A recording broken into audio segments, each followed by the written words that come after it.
contacted me through Meetup and said there's someone in your group that needs to hear this story for their own personal benefit. And I said, well, basically, why don't we all hear it? So come along to a meeting and tell us your story. And I've since read her book, which is really interesting. And you've got another one coming up too, haven't you? Oh, I've got about 4 on the go at the moment. Wow, yeah, so that's good. So, so without any further ado, I'm going to hand you over to Lynda, who's going to tell you about her near-death experience and her life since then too, and what's happened to you since that time. So let's make her welcome. Thanks, guys. Okay, my name's Lynda. People often say to me, what am I? And I think, what the hell am I? Have you got like 3 hours to explain this? Because it is a very in-depth thing that I have. You know, if you look up Google paranormal or if you Google a psychic, I have virtually everything known to exist, including some that I've acquired in the past 6-12 months. So I won't inundate you at this point. The reason why we're here today is for a near-death experience and proof of life after death. Okay? Biggest thing that I struggle with as a psychic is that people come to me and they want confirmations. They want proof that what I'm about to say is real. I could be driving down the road and you get that, don't go that way. So you don't, and then you find out there's a major accident. It would have been a 3-hour delay. Some people call that deja vu, some people call it precognition. Where's the proof, though, that it exists? I hope you like this demonstration today, because I hope at the end of it, especially the last screen, that you're going to love the proof that I'm about to present, okay? So, this is me, I'm Lynda. Some of you may know, some of you don't. I always go off and do a little prayer to the universe, if you want to use the word prayer. I call it conversation. I have a chat, and I always say to them, let me be your words for what they need to hear. So I get little, it's like someone stands about 2 feet behind me and I can hear them as clear as day. When they talk, I listen, because they're very seldomly wrong, and they're also very seldomly negative things telling me what to do. Don't go down that road. Oh, okay. Whoever said that, I won't. And then you find out there's that major accident there. Okay, so I trust what I hear. Okay, some people call it clairaudient. I also will explain something. I get like a little TV screen comes up just about here. There's no audio with it, so I have to actually watch. I'm not having a seizure. I'm just watching the little show that they're presenting to me. Okay, so please don't think I'm having a convulsion or a seizure. It's just because if I lose the thought, I lose the video stream. Okay, it's a live feed. It doesn't relay or repeat, unfortunately. Okay, so this is what we're here for today. I'll just get which one I need. Oh, there you go. My name's Lynda Rae. I've got my own website. Okay, it's lindarae.info. My email address is obviously info@lindarae.info or admin. You can go check me out, have a look at some of my talents.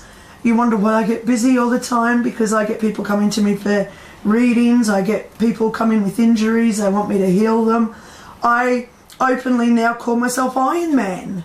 If you know who Iron Man is, the Marvel superhero, this is my energy hand. I actually, when it's powered up, I actually see the ball of white. They produce it. I don't do it myself. And I can actually project the energy into people where I leave red marks on their body just by doing this above them. So that's a new one that I've been gifted with in the last 12 months.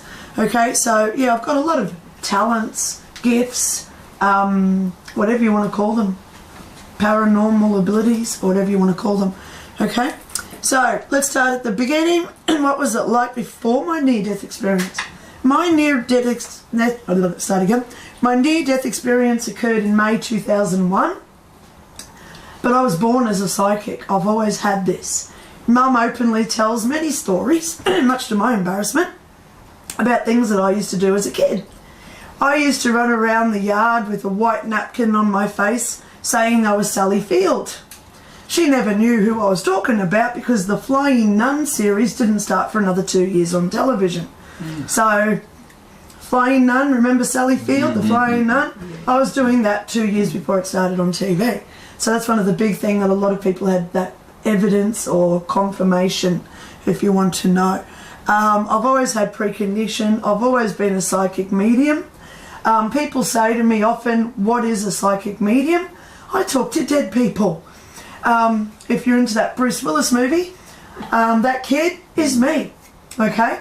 Not only do I see them as clear as day, like you guys sitting here amongst us today, I see people as a reflection in glass. If you look at a reflection in glass, that transparency, sometimes they come through like that. Sometimes I just feel the energy. So I've got to sort of work out, are you male, are you female, how old are you, what's your issue being here today? What's the question? Because generally when they come to me, they need something. If you watch that Bruce Willis movie, I see dead people. You'll know what I'm talking about. So I've always had it.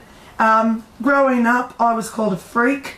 No one talked to me. I was a bit of a loner. I was a very shy, hesitant person to make friends because I never knew how they'd take me.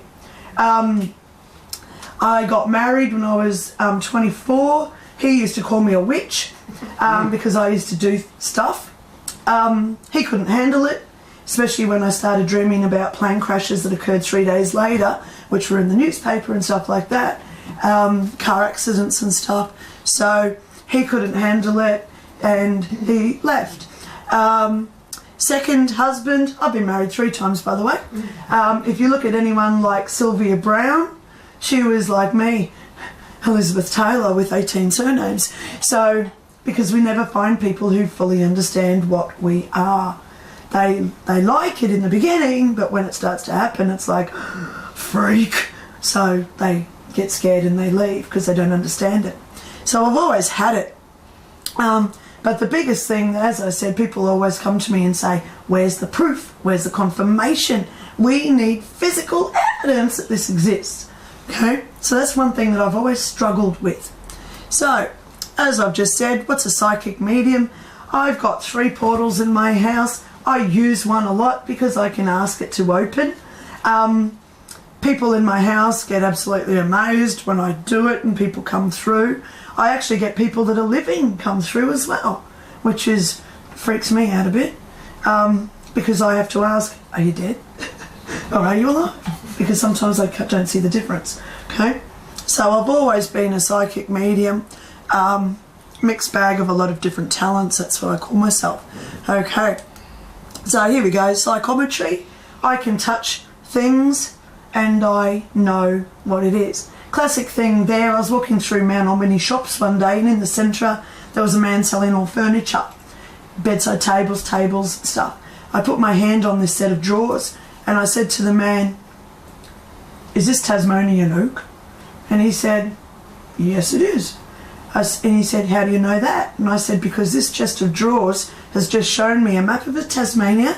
I got a little cross where the forest was that the wood got milled at.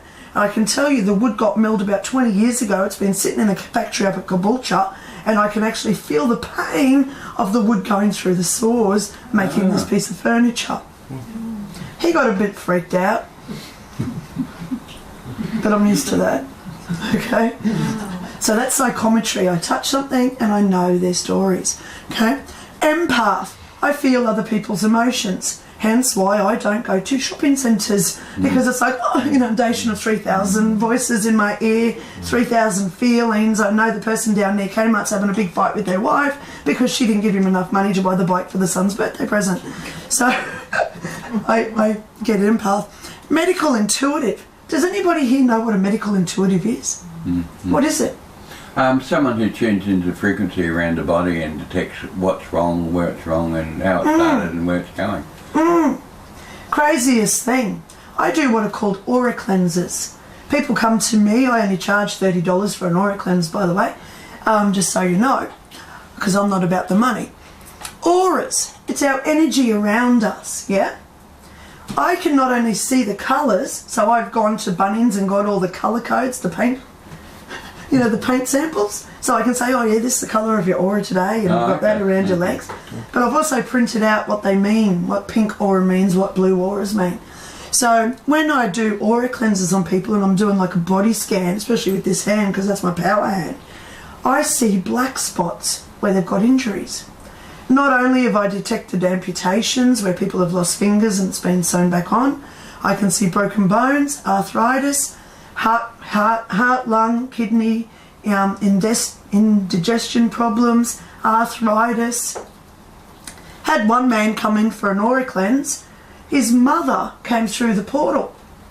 As I'm standing there with this man doing his aura cleanse, through comes his wife, his mother. She lived at Callumvale. She's alive. And all of a sudden I got this severe pain in the right side of my head, and I started doing this. He said, oh my God, that's what my mum's doing. I said, how long's she been doing that for? He said, oh, about a week. I said, you better get her to a doctor because I think she's about to have a stroke.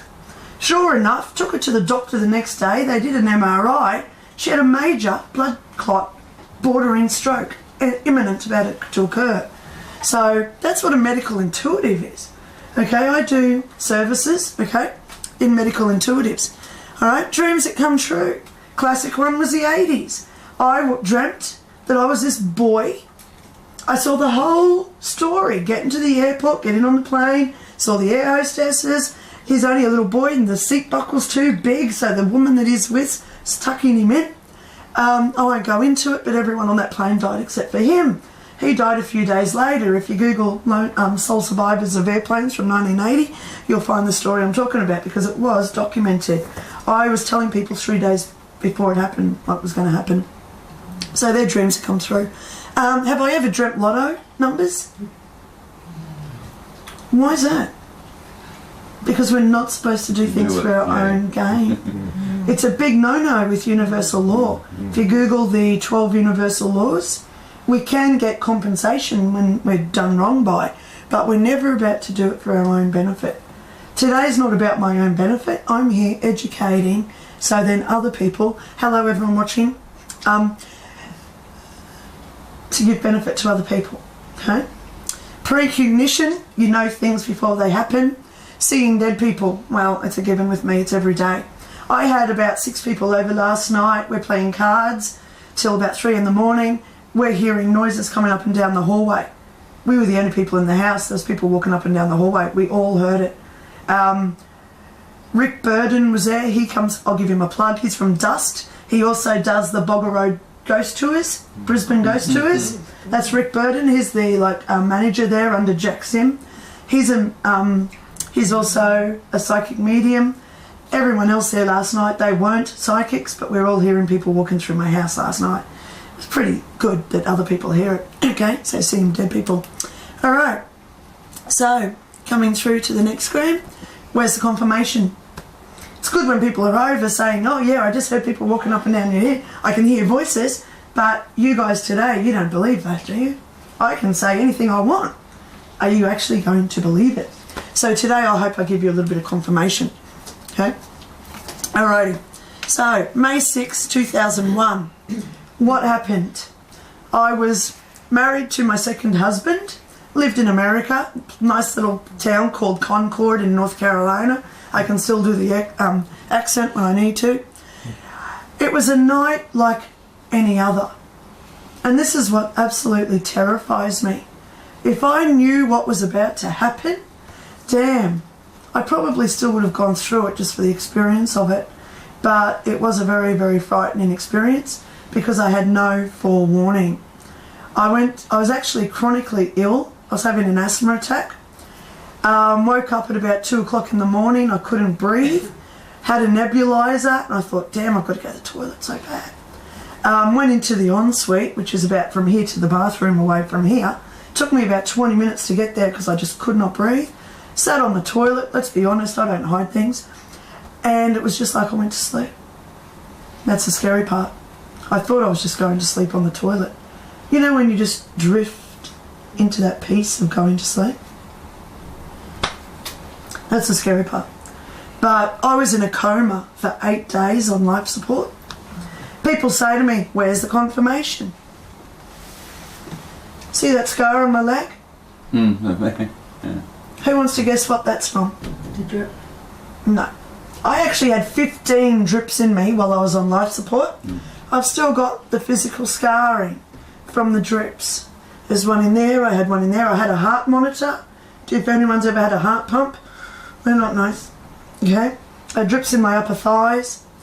But that there is where I flatlined whilst I was in a coma.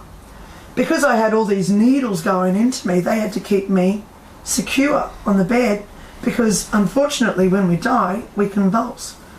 So that there is the scar from when I convulsed. So they strapped me to the bed. So I don't need tattoos, by the way. I say I've got battle scars from when I died. So that there is my constant reminder to do God's work, if you want to call him God, because I'm actually more spiritual than religious.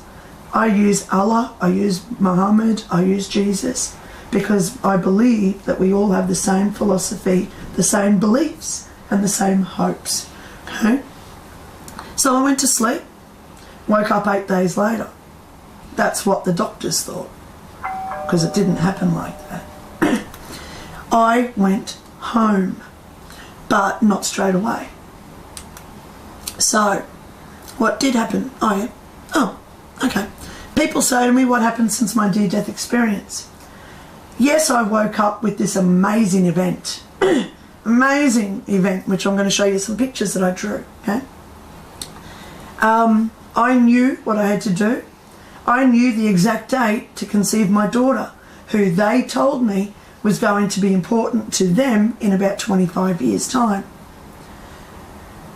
Did you just hear what I just said? They told me about my daughter, who I didn't have at the time. She's 11. I had her in 2006. This occurred in 2001. So I had to trust their decision. Why did it take me so long to write stuff down and write a book from 2001? Because we all get distracted. We have jobs, we have to pay our rent, pay our bills, put petrol in the car. I had to go and work. They told me I'd work for a very powerful force for 10 years. I was an admin with the police force for 10 years. How's ironic that?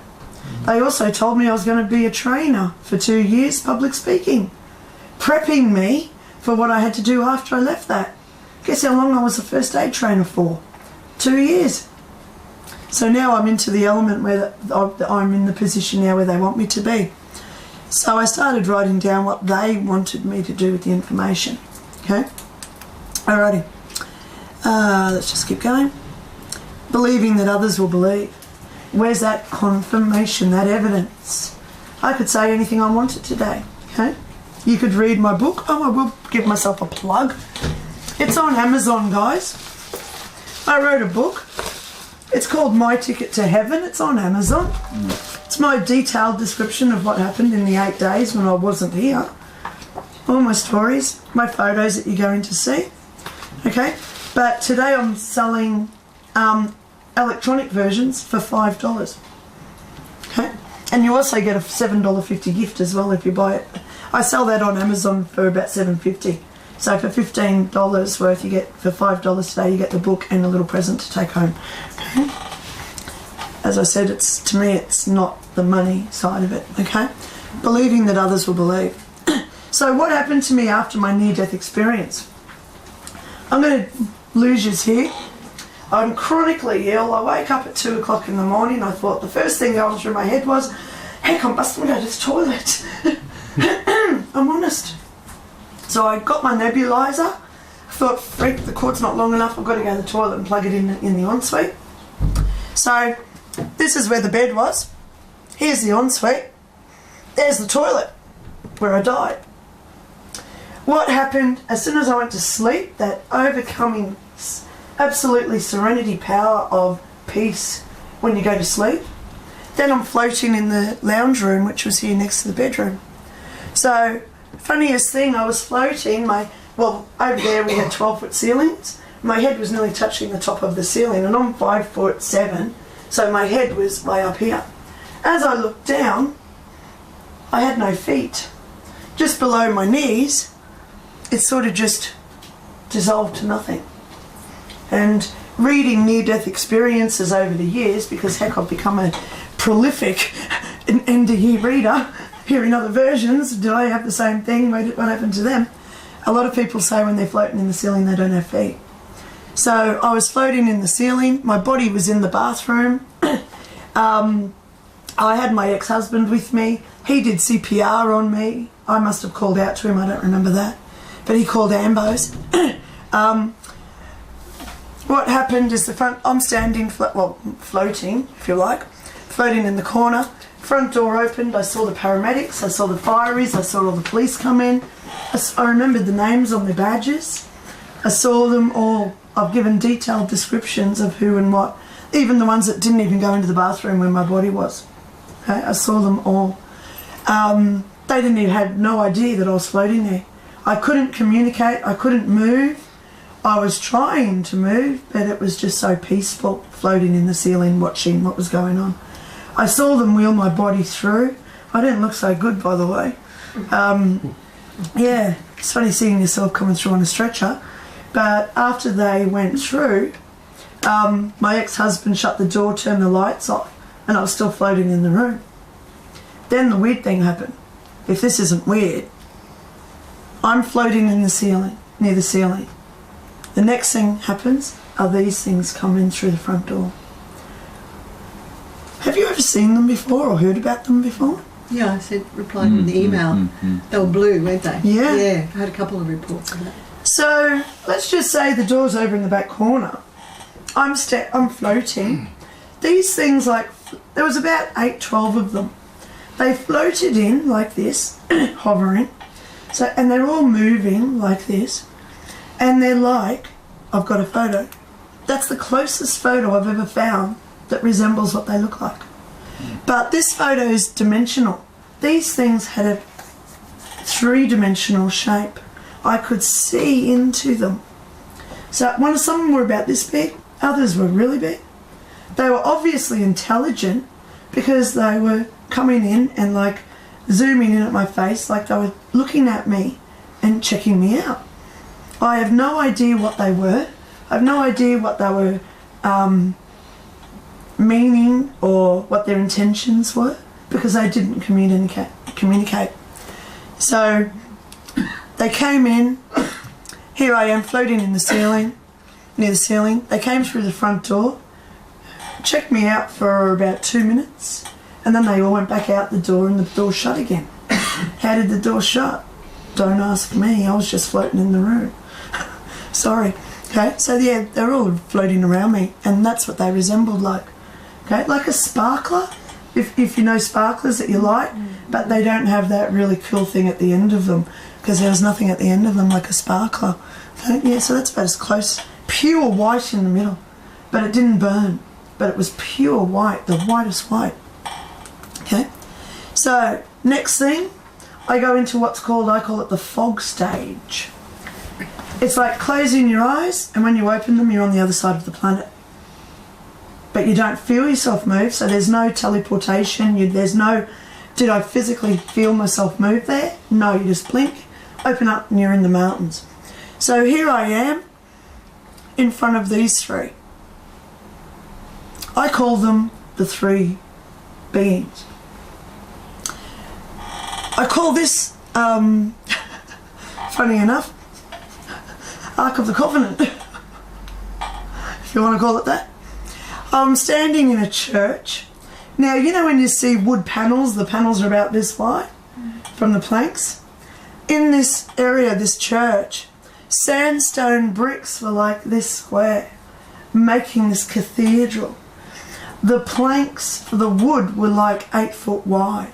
So imagine the trees that made these planks. The intricate carvings, and the stone was like melded into the wood. It was just connected. Okay, there was no defining wood to stone. It was just all just connected. They didn't talk much, but they showed me what was in this box. Who's ever heard of the word life review? Yeah. Who can tell me what a life review is? Going over all the points of your life when the point of death. Oh yeah. All the major points, Yeah. I saw inside my box. Did you feel it as well? I will go into that. Thank you for asking. So when I opened the lid, it was infinity inside. There was no walls. It was infinity. Everything I had ever done was like a bubble with a TV screen inside it of that event. I saw myself as a 5-year-old playing with a butterfly. I saw myself the day I got married to the ex-husband. Wish I'd never done that. I saw myself when I was a baby. I saw every event or memory that I ever had. They explained what I had to do, but they also explained I didn't have to do it because I was only there to observe. Okay, I'm only there to observe. So I picked out a few of my memories, and as soon as I touched that bubble, I was back in that memory, feeling not just my emotion, but also the emotion coming from whatever I was doing. Easiest way to say this. Let me just say I've got a partner. Hello, I'm single, so I'll make one up.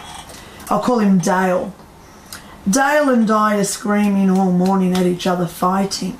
So when I pick up this bubble of this memory, I'm at the receiving end of what I'm doing to Dale, feeling his emotion.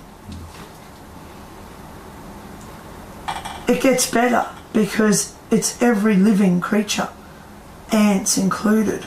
I don't know how many millions of ants I've killed over the years.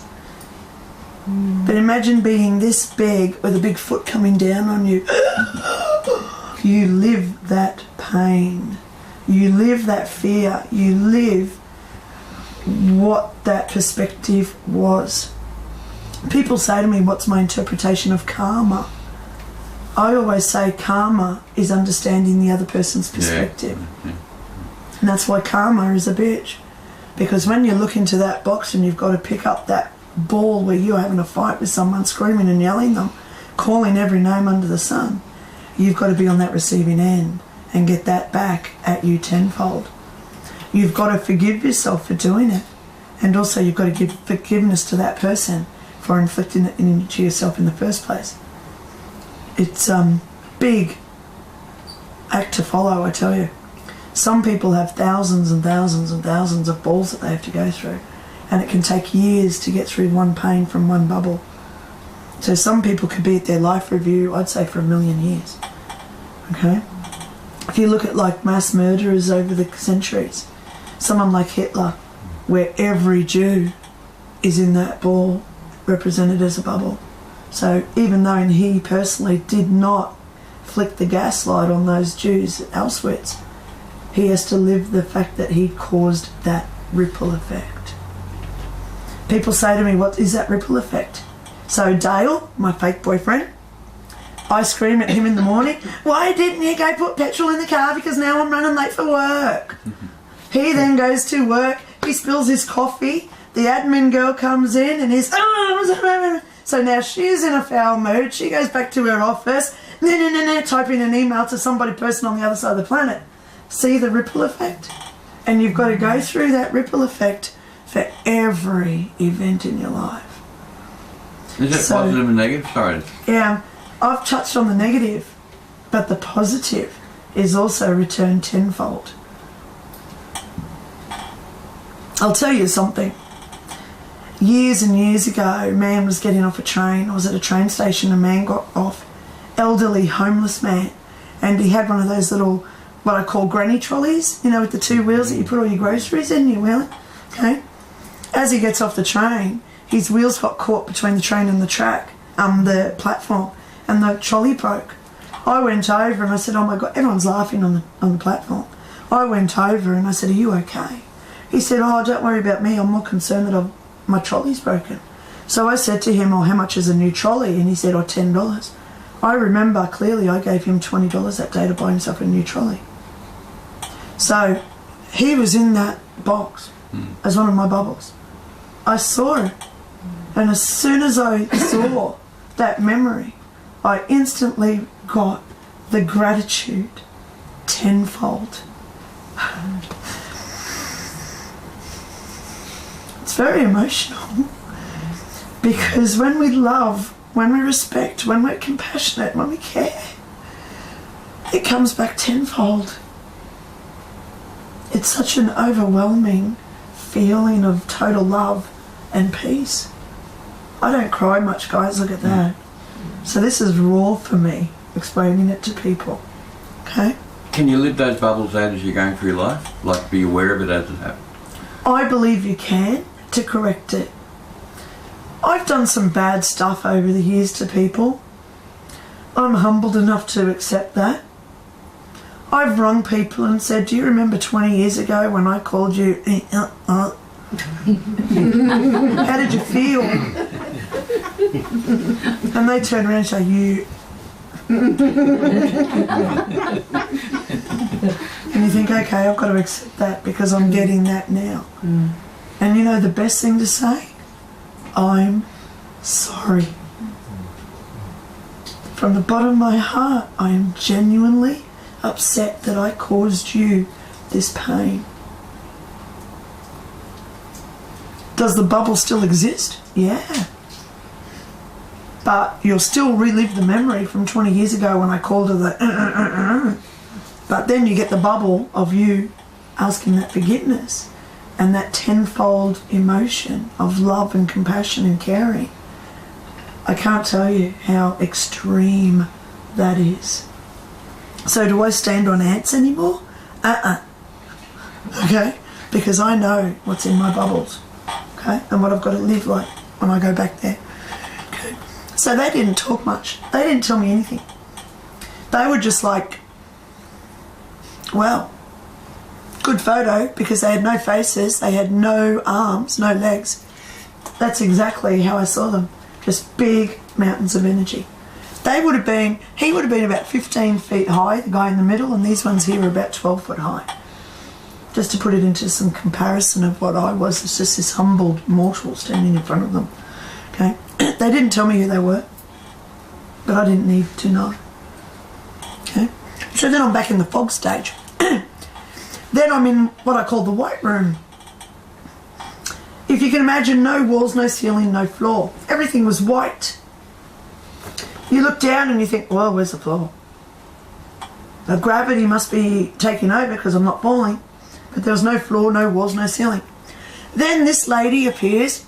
She appears like a little person way over in the distance. And she starts walking, and as she comes walking closer, she's getting bigger.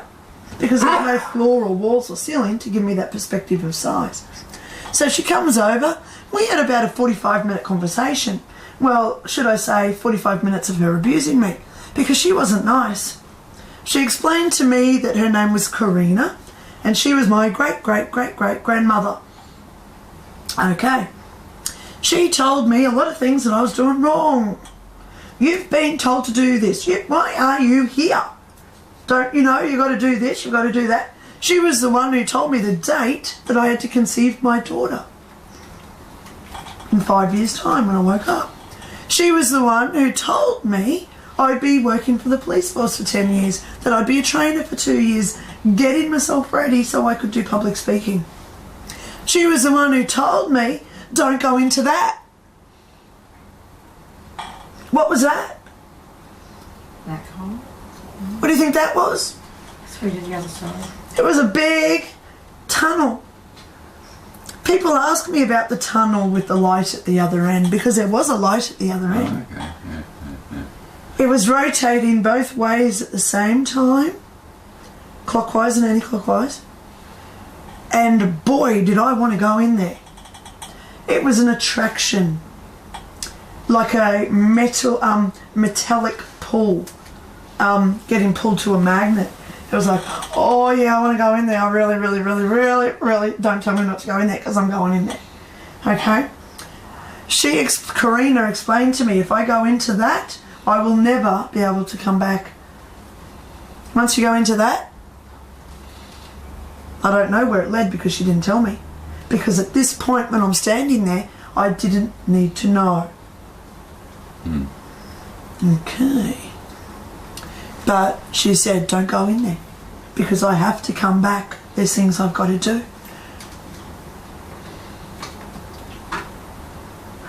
Excuse me, what did you say your name was? Mhm. What was your name? Terry. Your name? Andrew. Gentlemen, what's your name? Barry. What was your name? Yes. Your name? Marion. No, boys only, darling. Sir. Leo.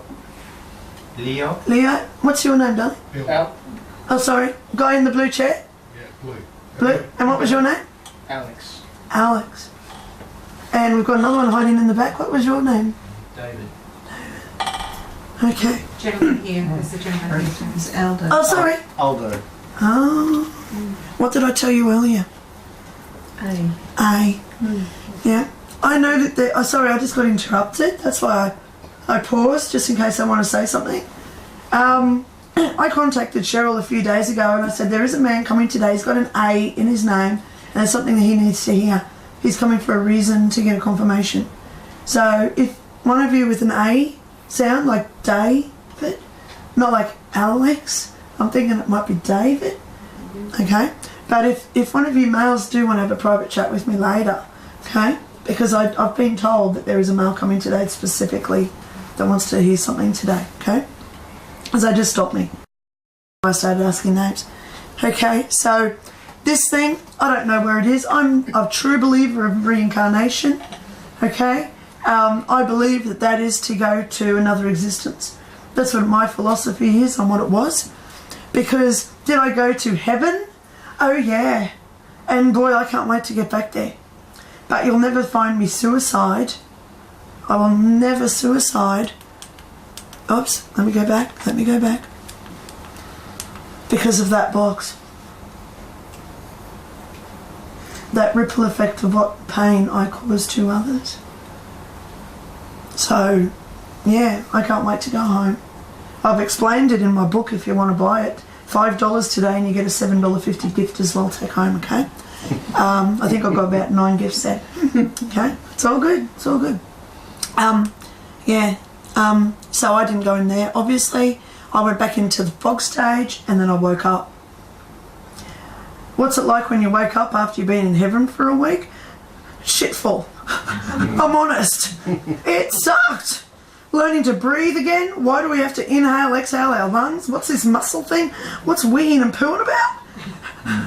I couldn't fathom it because where I'd been for a week was so normal. You just float around. There's no aches, there's no pains, there's no dental work, there's no reconstruction of your knee surgeries and stuff. It's absolute bliss where I was. I've outlined it in the book. I didn't draw a picture of it because it is just so magnificent to explain in pictures. What I do tell people, I get the most frustration that I get is that if you look at a pie chart, our spectrum of colours is about that much of the... When I went there, people say what it was like. I try and explain the colour of the flowers. We don't have the colours here, so I can't even remotely go there. I can't tell you the how the mountain ranges are because there's nothing as magnificent here in all our magnificent landscapes around the planet. There's nothing that explains these mountain ranges and the architecture of the buildings. But the one thing that I do tell people is everything was connected.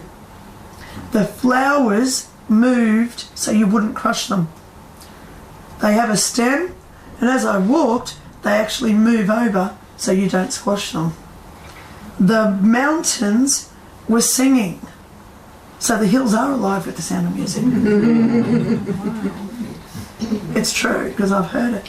When I go to sleep at night and I get into that nice relaxed stage, I can still hear the music, even though this occurred in 2001.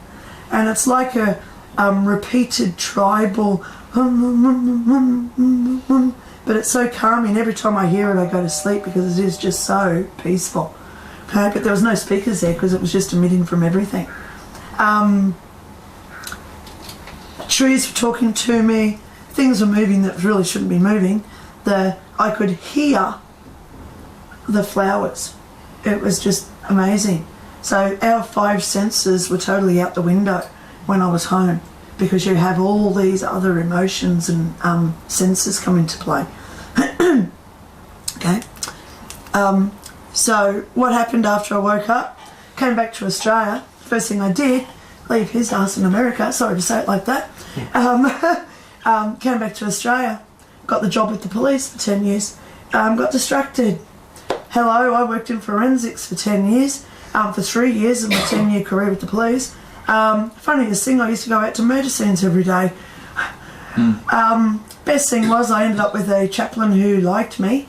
I solved a couple of murders. How easy was it? You go out to a deceased a murder scene, the body's on the floor, I'll just say it, cut up in pieces, yet he's standing over in the corner telling me who did it.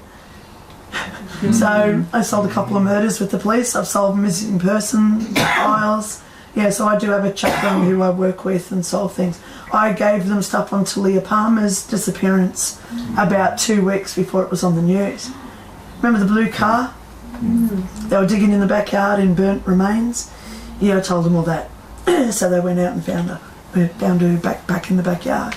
So I feel pretty honoured that I have the police respect in what I do.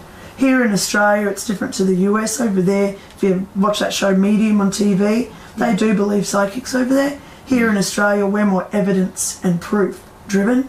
So they'll take assumptions, if you want to call it, from psychics, but then they have to gather the evidence and justify why they went in search of it in the first place. So yeah, I can understand that constraint here with the police in Australia. Okay, so I got distracted for a while. I went on a journey of self-assessment. What do you want to do with me? Where am I supposed to go?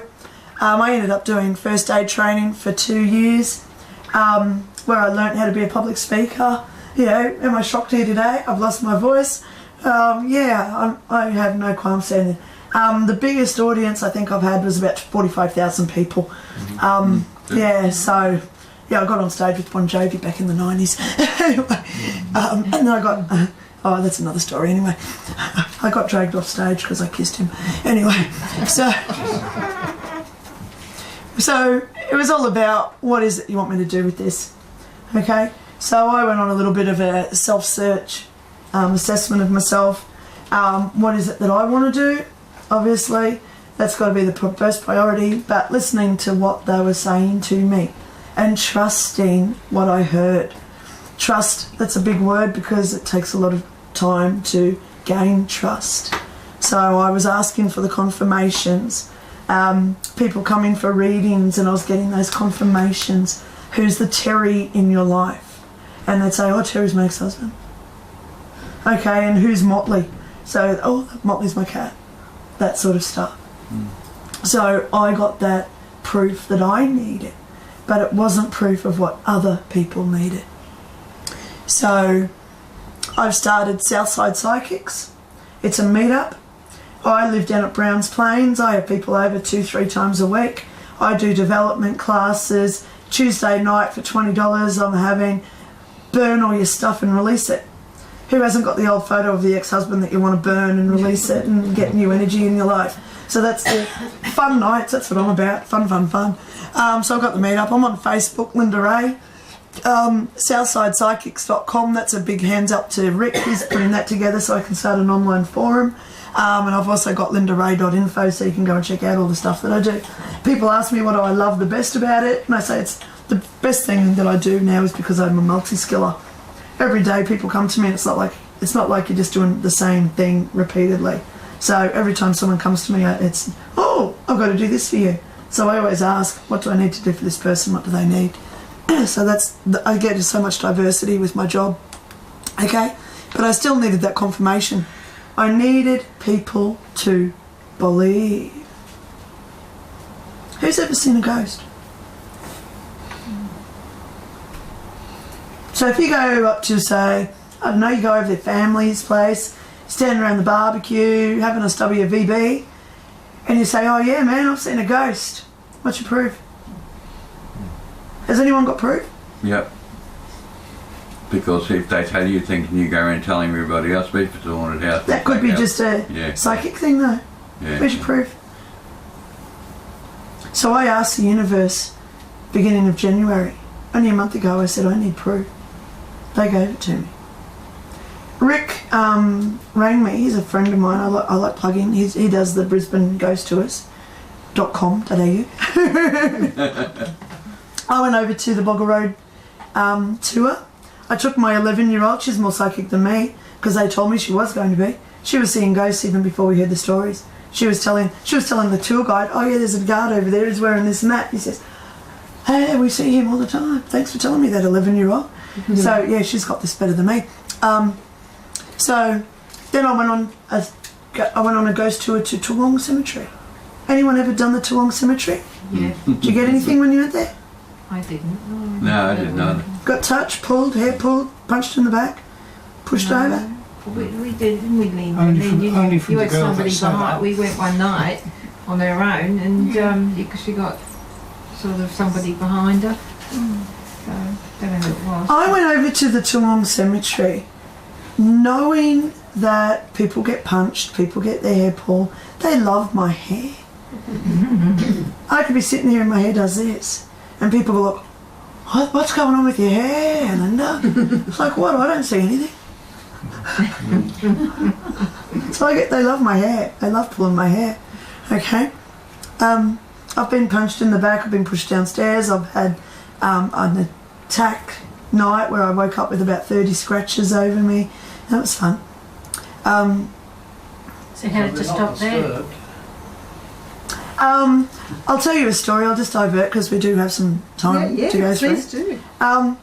I separated from my third husband, and obviously I needed a place to rent, so I was looking on realestate.com and I found this place over at Durack. The reason why I like this house is because in the photo was a big orb in the kitchen. The kitchen photo, there was a big orb sitting there, and I thought, great, I'm a medium, hopefully they're nice. He wasn't. I moved in. Virtually you walk in the house, there was a lounge room with the garage, double garage on the other side. Behind that was a kitchen dining room. At the back was all the bedrooms. I'd have people over, we'd be sitting at the dining room table and you'd see black like shadow figures going from the garage into the kitchen or likewise. So it was a cool little party trick. I'll come over and see a ghost at Lynda's house. So I ended up buying a pentagram. Who knows what a pentagram is? What is it? The A star. 6 part, well, usually 6, yeah. What does it represent? Well, it's supposed to be dimensionally protect you from what's out there. It's supposed to. What other things do people believe a pentagram is for? Money. Witchcraft. Yeah. I didn't wear it for witchcraft because I will not dabble in witchcraft. I do white magic, which is totally different. Witchcraft to me is spells and concoctions. Yeah, I make manifest kits, but it's always for good to come to other people as well as yourself. It's never about yourself. Okay, you always wish peace, harmony, love and prosperity on people around you. That's what I'm about. If you call me a white witch, hello, my first husband did all the time. But I will not dabble in bad stuff.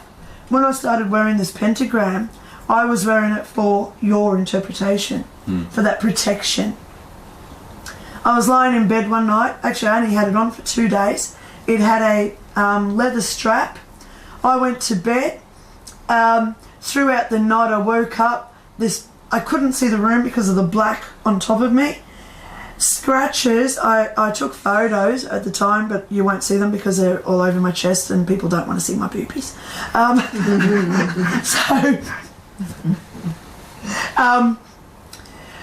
Yeah, I woke up, scratches everywhere. I woke up in the morning. Where's my pentagram? The leather strap was on the floor next to the bed, but the pentagram was in the garage, on the other side of my car on the floor. I didn't put it there because I didn't get up through the night. And that's where we used to always see this black figure. So did I ever put the pentagram back on? How fast did I move? Because if this thing was going to physically attack me, I had a daughter to protect. I will not let anything harm her. Okay? Yeah, so people have seen, close friends and relatives have seen the photos, but yeah, because I'm naked, you don't want to see that. Okay? But So I went over to Toowong. Let me get back to the story now. Lovely lady was there. Yeah, look, I can do PowerPoint. Okay. Look at that one. Okay, let's get there. Yep, ghost tours. I did 2 in January this year. I won't talk about the first one first. I'm going to talk about the second one to lead up to the first one. So on the second one, it was the 2nd of January, only a few weeks ago. I heard a noise behind me, and I had my phone with me all night. Turned around when I heard this noise, and I took a photo. So I've captured an orb. What's your philosophy on what an orb is? Many things. Well, come on, talk about it. Some form of energy. Energy, exactly. Yeah, you can debunk an orb by saying, oh, it's a bug. It's dust. Yeah? Here's my mate Fraser. Here's the orb above him. Funniest thing, sorry I didn't have time to enhance it, but it has got a, it's got like a little chemtrail coming out of it where it's moving. And this at night when you look at it, it's bright red at the front. It's got a red hue to it. Fraser had no idea that was there. He's virtually just dumbfounded. Look at his face. Dumb, I'm going to ghost tour. Yeah, didn't realise what I captured. So we walked down a little bit more and I got like a pinch. The lady, Isabella, the ghost tour, I've got her photo coming up. She openly was telling the story how in this one area of the tour, of the Toowong Cemetery, they hear children laughing and dancing, they hear music box playing, and children like touching people.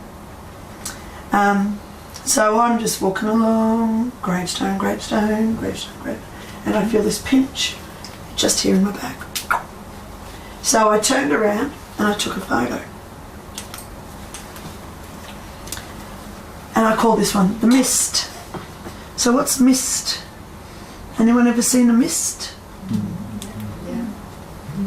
Now, so this thing here, great. I'm glad I captured this in the photo because that's actually where the bitumen's missing in the pavement.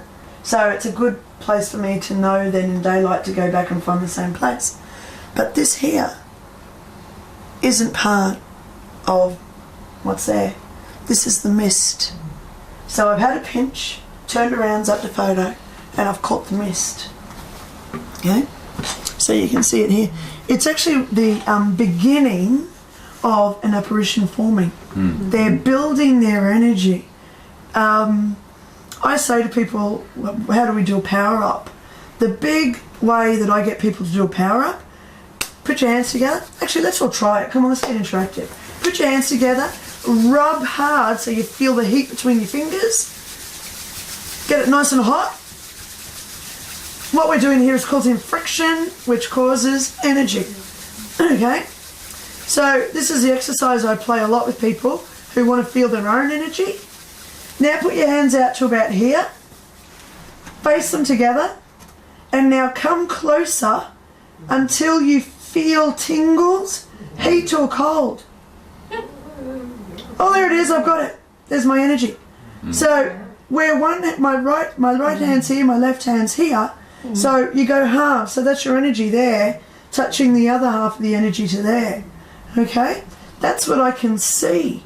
So I see auras in that energy field. Okay? So if you do want to power, so look, I'm getting powered up now. Okay? I'm getting powered up. Oh my goodness. Alright, so that's what they do. They do the same sort of thing to power up so they can manifest. Okay? I asked if anyone had ever seen a ghost before. Did you just get photos? You want to see a ghost photo? Yep. So we've seen orbs and we've seen mist. They're the classic, what I call Class A apparition forming photos. Where you see orbs and mists. So now let's go back to my first event at the Toowong Cemetery. 6th of January. Walked in with about 5 of us because I was helping Rick out. He did a special $20 ghost tour special. So we went with about 5 people. There's me and the lovely Isabella. She was the ghost tour operator. She was our coordinator for the night.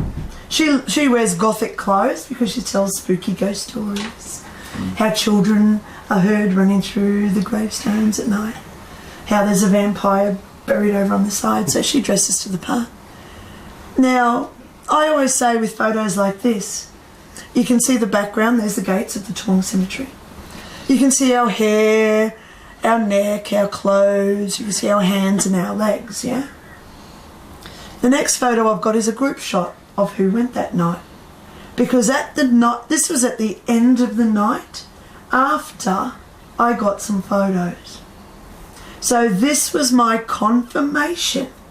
This photo, before I even show you the ghost, this here is the evidence that the guy you're about to see wasn't on the tour.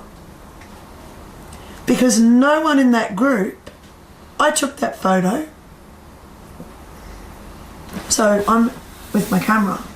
And that's the group that was there doing their party, the ghost tour. Anyway, Well, yeah. the next photo I'm going to say, guys, I always say don't look into the eyes of the dead. Because I get icky feelings every time I look into the eyes of the dead.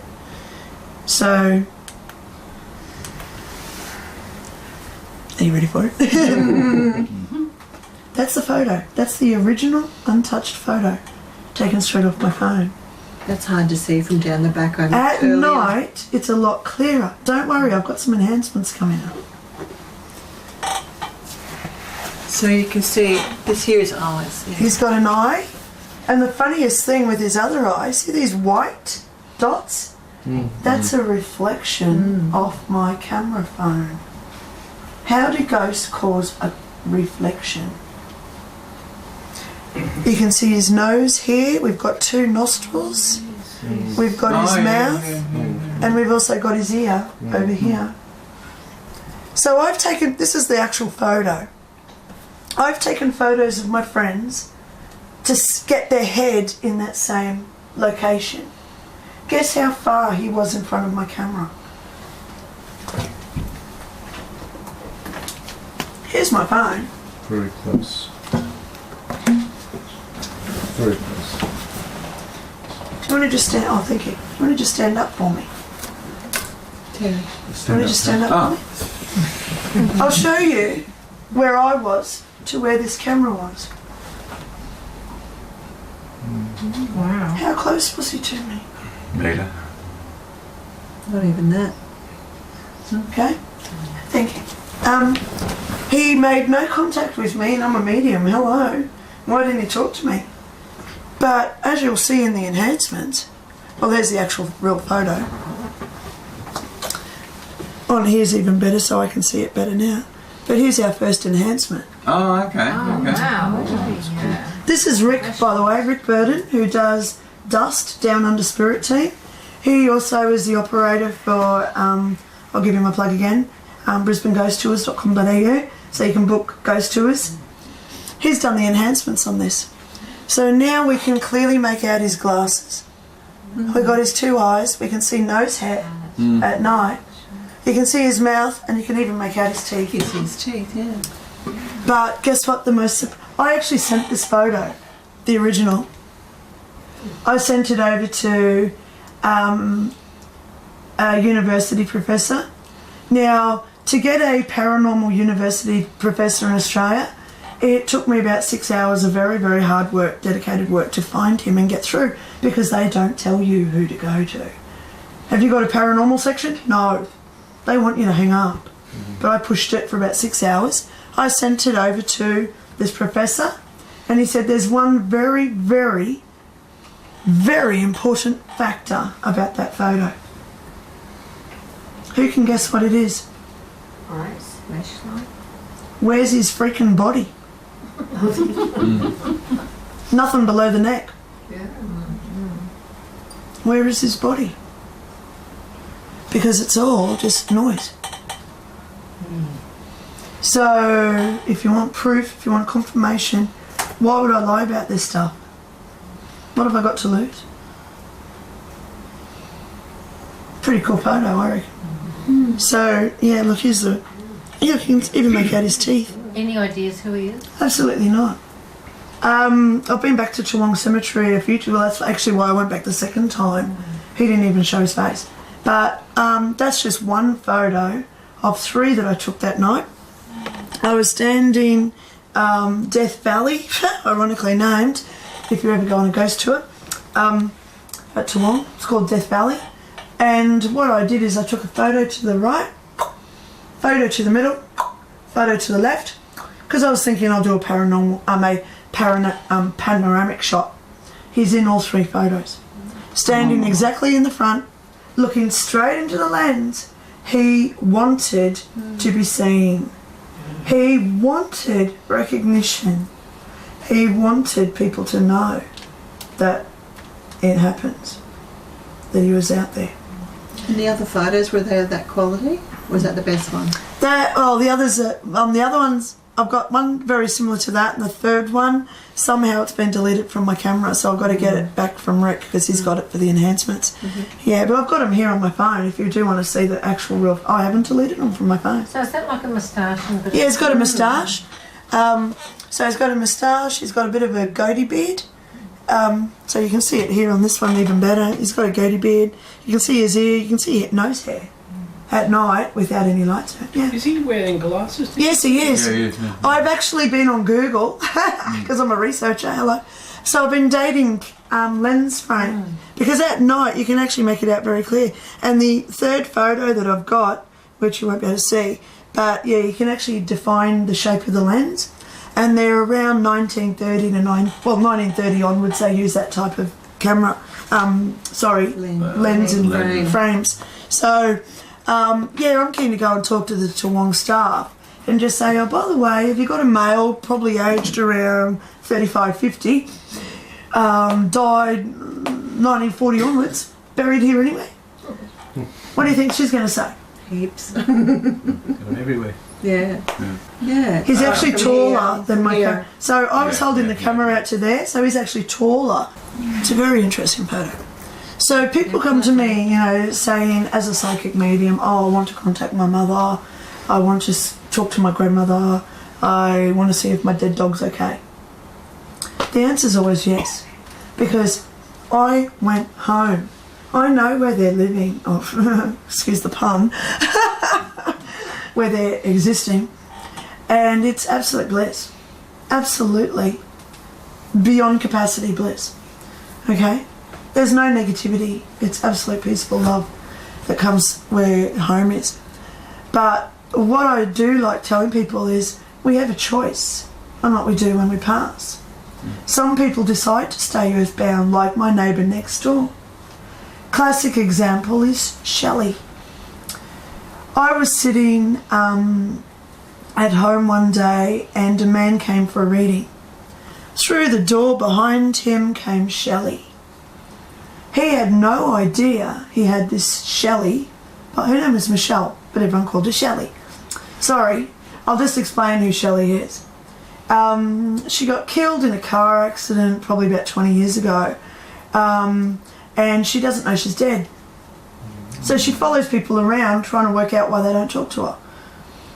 So she followed this man in because he'd just been at the beach for a party. Hello, she was young, she's only about 22, 24 years old, Shelley. And she's obviously been at this party. So she's, yeah, got the party happening. So he comes home, she thought, oh yeah, he's cool, I'll hang around with him for a while. Got upset because she couldn't talk to him and he wouldn't hear her when she cried. So he came for a reading and I said, mate, you've got this girl here, I've got to interrupt because Shelley's just so talking to me. So I told her to take a seat in my lounge and she was sitting there patiently, just like you, any of you, sitting here in front of me. That's how clear I could see her. She was dimensional. So anyway, this man went home after his reading and Shelley stayed. She ended up staying for 3 days. We had a discussion. She sat at my dining room table and she's got her hands like this. I don't understand. No one talks to me. No one really wants to know about me anymore. Where's all my friends? I don't know where I am. I said to her finally, because I was getting a little bit upset with her, I said, Shelley, you've got to realise where you are. There was a car accident. She said, yeah, I remember the car accident. Was anyone hurt? I said, yes, someone got hurt. So until they actually face their reality of what happened to them, they will never pass. You know, funniest thing, The Sixth Sense. I'm going to go there again. Bruce Willis movie, I See Dead People. It's been on TV twice in the past few months, and I've watched it both times to try and understand why these people decide to stay earthbound instead of going home. Most times, it's one, they don't realise they've passed, or two, they feel that they have a need to stay and look after something, whether it be a relative or their possessions, like Roy next door is looking after his house because no one's been there. So we do get an option on what we do. Believe me, I've been home, I know we get the option. Okay? I'll just go back to my near-death experience regarding this Karina, because she told me that she was my great-great-great-great-grandmother. Funniest thing, my mum is a psychic and so is my grandmother. My mum, just prior to me dying and having a near-death experience, being in a coma for 8 days, she decided to do the family tree here in Australia. Guess who is in the family tree? My mother's great-great-great-grandmother, whose name was Karina. She died when she was 32, which is exactly as she spoke to me when she said, I'm your great-great-great-great-grandmother, because she told me she was 32. Getting back to Shelley, she was sitting at my dining room table. I ended up saying to her, you've got 2 doors to take today. We've got the portal here. I can activate it and open it, which I did. Beautiful colours were coming out of it. I opened it up, said, look, Shelley, you can go in there, plant door A or door B, the front door, but you're not staying in my house. My house, my rules. Guess which door she took? Door B.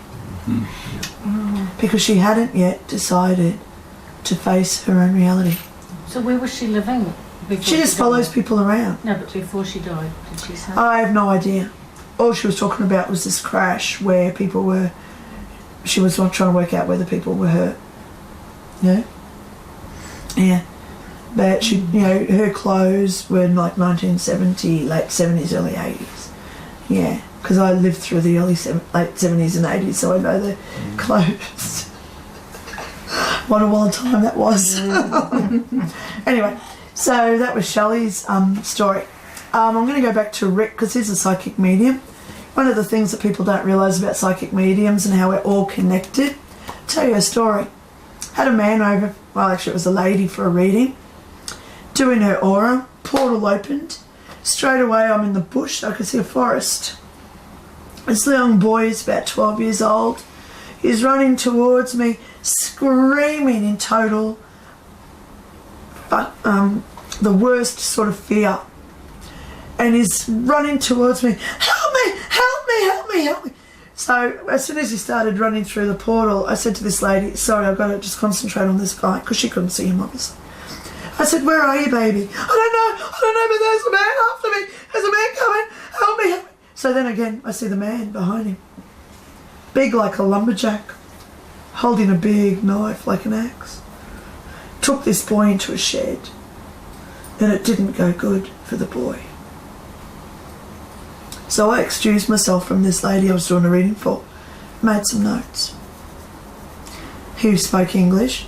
I do get them coming through speaking German, Vietnamese, Cantonese, Russian, okay? So convert because I don't understand what you're saying. But this boy spoke English. His clothes were from probably early 19th century. Couldn't tell where he was from. So I said to him, where are you? I don't know, I'm lost. What year is it? I don't know. He was only 12. So I wrote it down. I didn't mention it to my daughter. She wasn't even home at the time, she was at school. Didn't mention it to this lady. So that night I went to bed, my daughter went to bed. My daughter starts screaming about 4 o'clock in the morning. runs into my room. Mummy, help him! Help him! I said, help who, babe? There's a boy and there's a man after him with an axe in the forest. So she's now dreaming the same boy. Next day, Rick rings me up. He lives down on the Gold Coast, by the way, so I don't see Rick all the time. Rick rings me up and he says, funniest thing, I was in Woolworths about 2 hours ago. Aisle 6, looking at the frozen products. And I look down the aisle and I'm in a forest.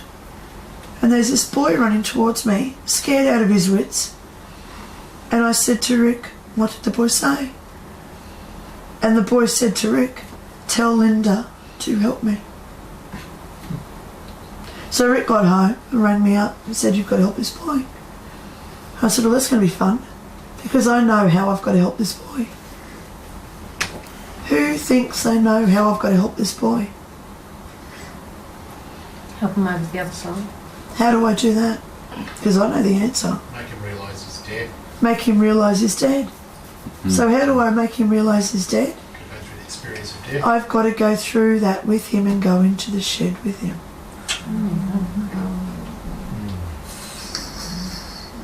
So I'm just waiting for him to come back now because, yeah, do I want to go in there with him? Scares the bejeebies out of me what I'm going to see. Do I want to be there viewing someone's murder?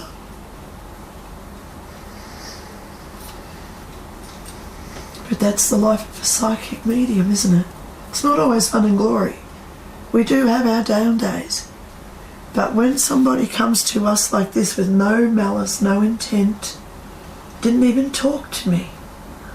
He just stood proudly in front of me at attention so I could see up his nose.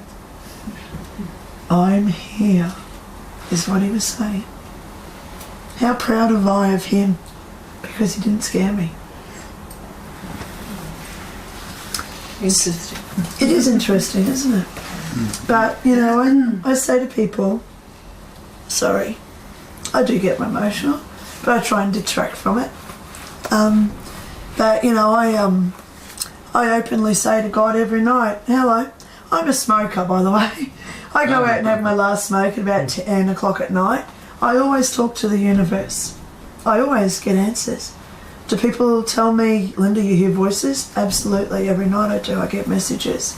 And I always go out there and I say, Lord God, whatever you want me to call you. Hey, buddy, what's today's message? And I always get the same thing. Spread the word. There's faith, there's hope. There is something else out there. Love one another and do unto others as you would unto yourself. They showed me that.